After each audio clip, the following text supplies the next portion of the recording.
Guys, balik lagi sama Fendi, setuju pu.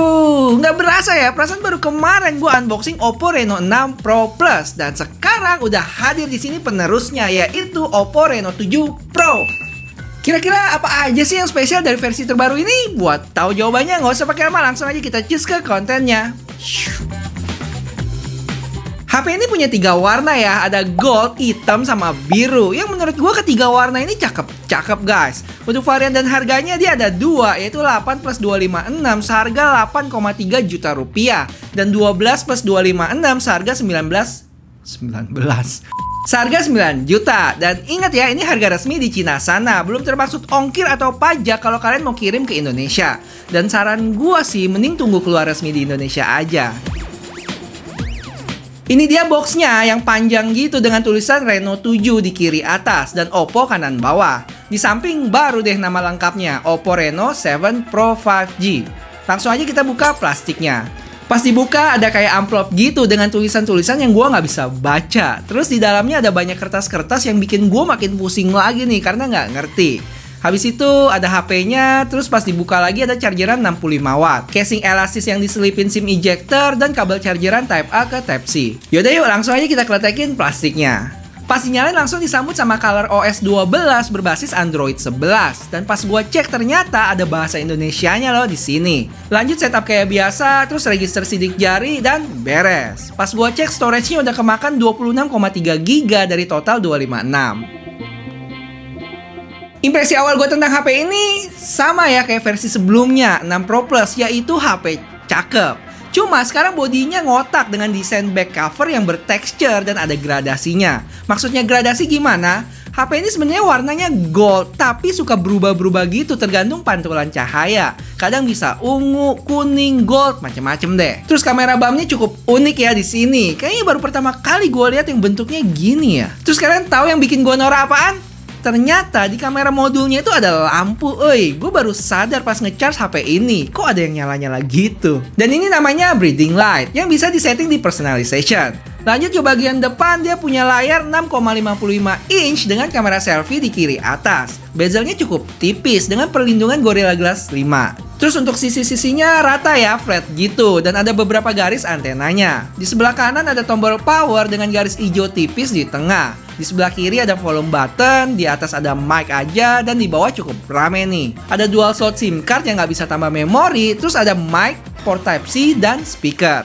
Feel digenggam HP ini tuh mirip banget ya kayak iPhone 13 dengan tebal 7,45 mili dan berat 180 gram.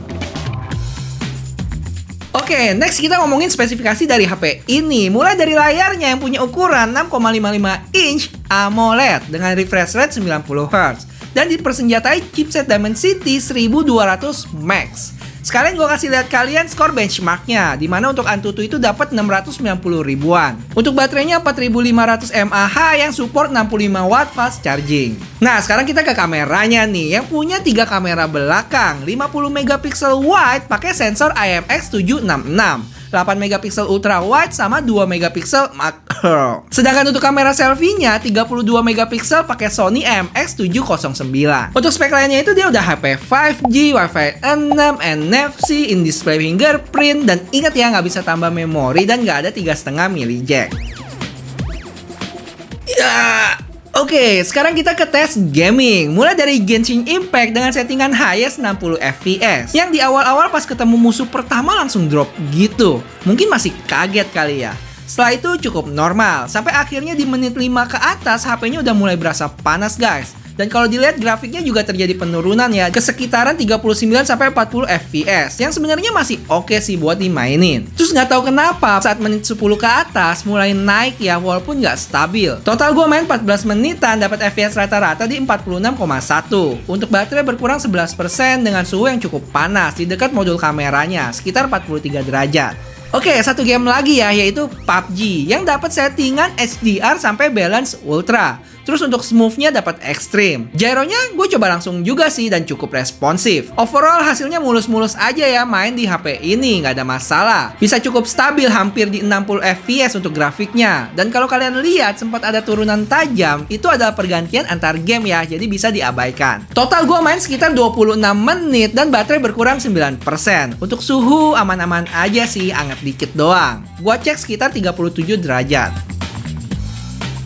Nah, lanjut kita ke kamera apps-nya, yang mana dia ada night, video, foto, portrait, dan ini dia more-nya. Sedangkan untuk resolusi video kamera belakang mentok di 4K dan kamera depan 1080p 30 fps. Yuk lanjut kita ke sampel foto dan video.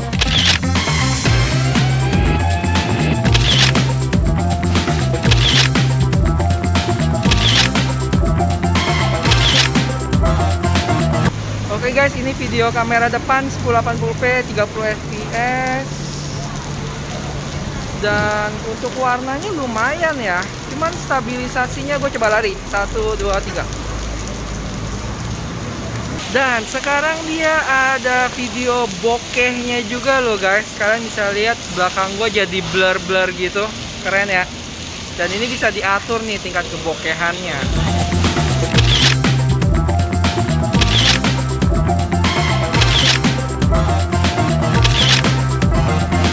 Dan kita sekarang ada di resolusi 4K. Hujan nih guys, jadi agak-agak mendung-mendung gitu. Cuma kayaknya stabilisasinya nggak ada nih ya untuk 4K.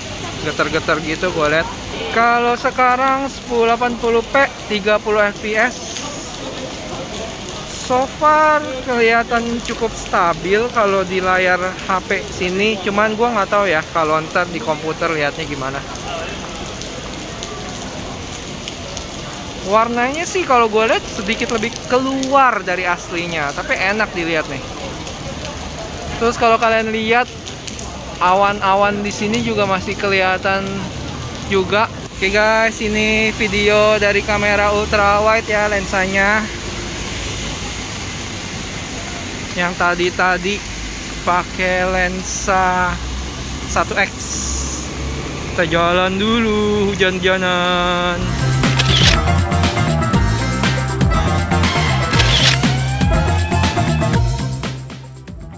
Guys, kira-kira apa lagi nih yang kalian mau lihat dari HP ini? Apakah vlog bareng HP ini atau tawuran chipset?